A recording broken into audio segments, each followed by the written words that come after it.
The Visitor in the Shadows.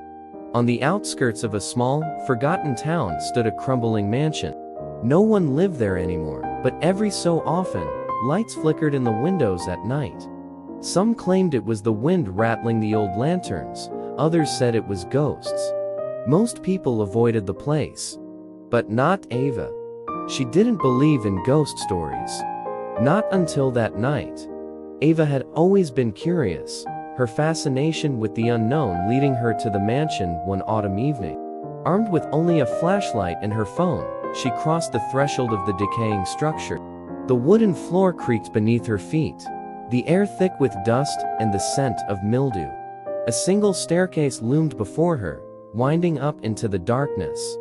As she climbed, her flashlight flickered, casting long shadows on the walls.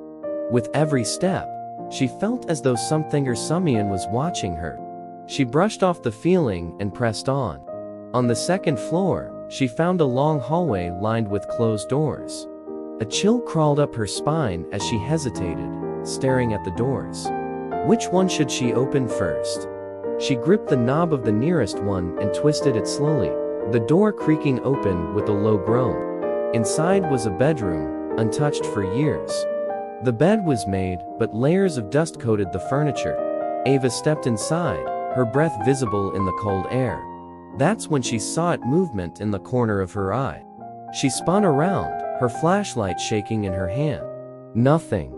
But then, there it was again. A shadow, darker than the rest, lingering just out of reach of the light. It didn't move like a person.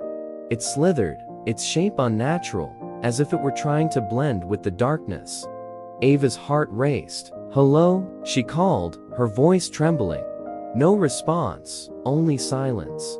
She stepped back, and the shadow moved closer. Slowly, it began to take form, a tall, thin figure with hollow eyes that seemed to absorb the light.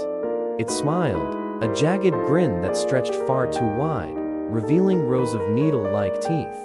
Frozen in place, Ava's flashlight flickered once more, the beam dimming. As the darkness closed in, the figure whispered, in a voice like cracking bones, "You shouldn't have come here." The last thing Ava saw before the light went out was the figure's face, inches from hers, and its cold, clammy hands reaching for her. No one ever saw Ava again. But the next night, the mansion's windows glowed faintly once more.